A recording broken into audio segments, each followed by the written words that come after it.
actually, what we're gonna do right now is Mike is gonna read you a poem of his, and you're gonna critique him. Oh, you're son of a bitch! Yep, we're gonna go there. That's not good. So if I'd have known that was gonna happen, I'd have read something better, so the audience would have. I'd have more credibility. No, we're gonna do that next. So Mike is like the amateur here, and you're gonna critique him. So Mike, bring it out. And let's see. I have not done this actually. I haven't written poetry like I used to, probably since I last wrote all this stuff.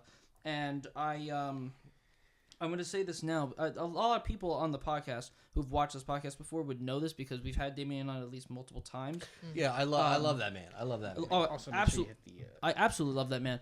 Actually, if he's not told you, hold on. If he's not told you, I'm technically the reason why he's doing the things that he's doing, because I was the one that gave him the. I told him about the show, the poetry open mic in Papa Ganache in Manawan. What was that? I think it was like 2013, 2014. Okay. Where he met Cord Moreski. Oh, I love Cord. I love fucking Cord Moreski is one of my favorites. Cord, we love you. We love you, Cord. I don't like to give myself the props. Because he does his own thing. He does it great, and he does a great job. But he always likes to give me that props. It was like, if it wasn't for you giving me that, like, none of this technically would have happened. And I appreciate that man very much. And so, like, when he started, like, Poetry in the Port, it wasn't even Poetry at the Port at the time, but when it turned into Poetry at the Port, like, I was always there. And, like, he would have me go up on open mics and, like, read, because I was also, I was a creative writing major in, like, Brookdale Community College. Sure. And I was, I was more into more narrative and more fiction stuff, but I dabbled into poetry because he liked poetry. And so, like, I was like, yeah. Like, that's what my book is. It's a great example of that, because there's a lot of narrative. Like, like, it's poetry, but it's all like not a lot of narrative, like short stories, but written in poetry form, and it's really cool. Yeah, and so, during the time where everything was starting, with like Poetry in the Port and everything like that, and I was in like poetry classes and stuff, and I was going through what I like to call like a metamorphosis within my life, where I was going through a very dark time. And I was doing whatever I could to get out of it, but like my inner demons were trying to keep me in, and were trying to keep me, succumb to it. And I didn't want it, but like I would end up keeping myself awake for days, because every time I would go to sleep, especially at night, I'd either have sleep paralysis or I'd have night terrors. Oh Jesus! And so it would be very hard for me. I've never read about sleep paralysis. Oh, that sounds like the fucking scariest. It's the worst fucking thing ever. And for the longest time, like, I would always keep myself awake because I wouldn't want to go. I don't want to go through it. I don't want to deal with it because my demons are like trying to get me. Like, if I would let myself be succumbed to that, I probably would not be here right now. Word. And so I would always fight it, and I would always keep myself awake. Best thing for me to do was to just write about stuff. And so I would just write like either poetry. Anything that would be going on in my life, like I would just I would just put it down and just write. And so like that's what I did a lot. And so I had a shit ton of shit that I would write, because like there was I think it was like 6 months where I was doing that. Sure. And that's when I was going through this metamorphosis. And so like I was writing all this through the pain is a very real thing. Oh yeah. And I and some of the stuff I even put through like my class too, and some of it people were like, oh yeah, that's really good, and some people were like, oh my god, did he really just say something? Like, I was actually taken out of my class. I don't know if you know I don't know if you know who she is. Her name is Laura McCullough. She's a teacher in Brookdale, and she was a poet. She actually came out to a few poetry readings back in the day with Damien, because she taught Damien as well when he went to Brookdale. Okay. And she taught me too. And I read her. Sounds really familiar. Yeah, I read her a poem, and she, like, it was where like it was a poem that like my demons took over, and like I put stuff down that like me while reading it, I was like, oh my god, did I really just write this? What have I done? And everyone is just like in shock. She took me out of the room. Like we had like a 10-minute conversation, but like it made us closer. But this one is not that poem. That was a long build up to the poem you're not gonna read. What the fuck was that? That one because that one I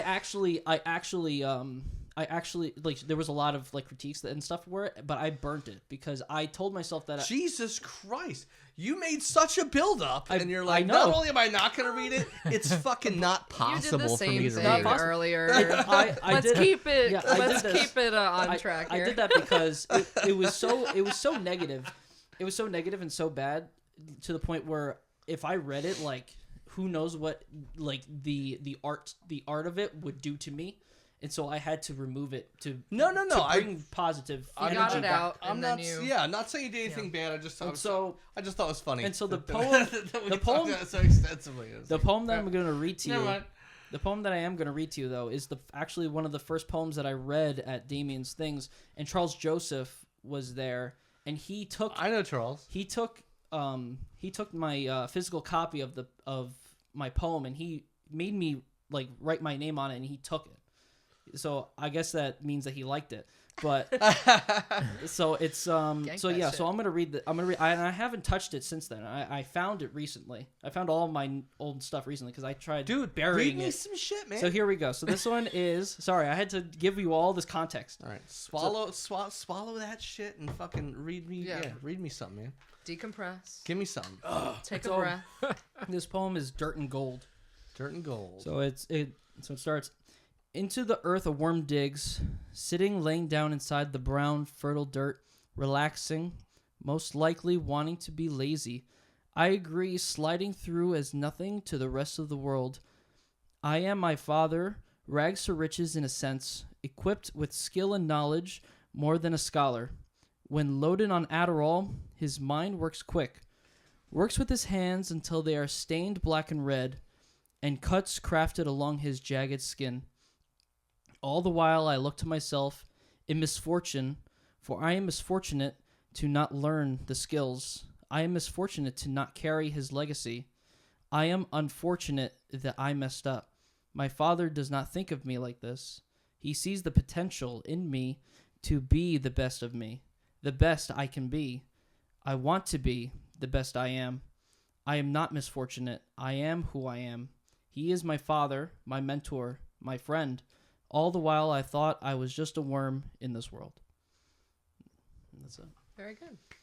So, oh my god! Yeah. I wish I had the button. I really wish I kept that button. Next time. You get the golf. Actually, you can just edit that in. The golf class. Oh yes, we are artists. Let's snap. Edit that in there, so snap it out. Yeah. So that was the first poem I read ever at like an open mic and stuff. So what do you think about that? Jesus. Thoughts? Yeah, it's man. Put me on listen, go crazy because this. Can I look at it? Yeah. I'm so detached. I'm now so detached from these poems that anything that you say does not matter. Oh, good. Like, I mean, well, it matters. He said, "Oh, good." Fucking horseshit. It matters to learn, but it doesn't matter to me to like be hurt by what you say if you critique in any way. That's a lot.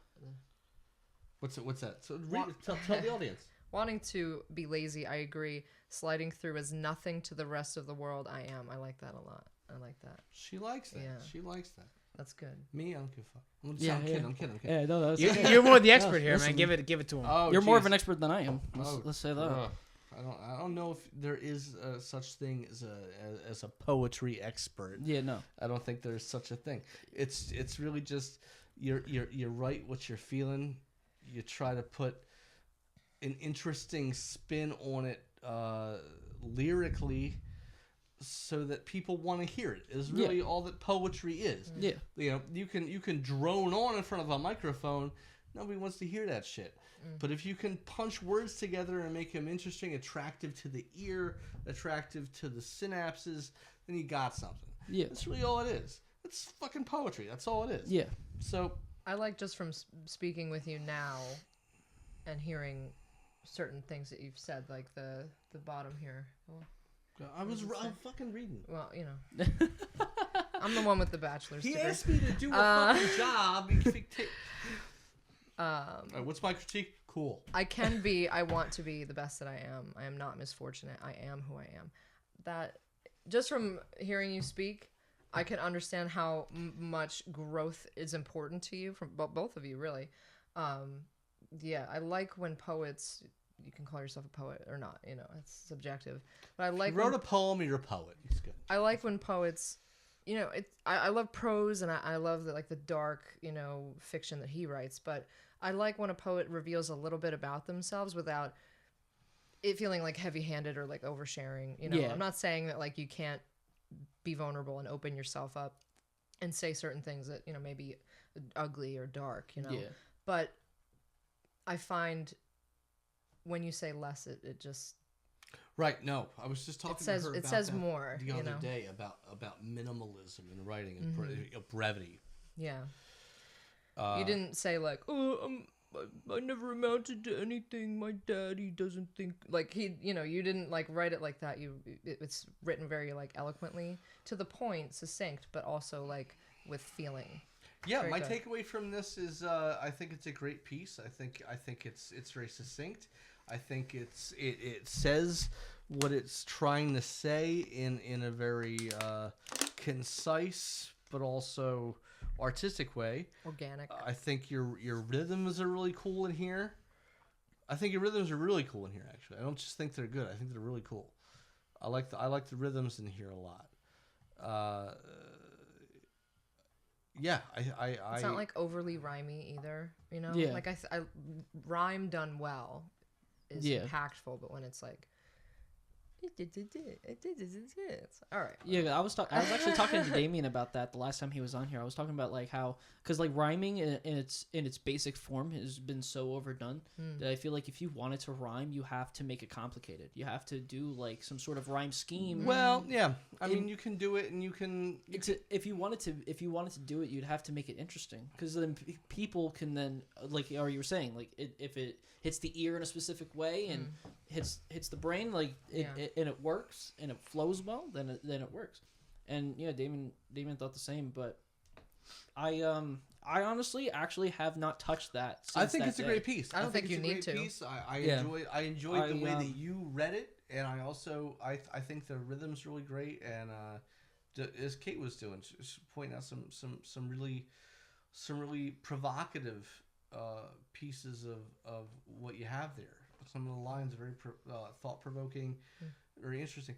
I think you got something. I think you should do more writing. Maybe read it. You just told me you're not fucking writing anything. Fucking write some shit, man. Yeah. Do it. Or at least maybe consider reading, and then maybe it'll inspire something.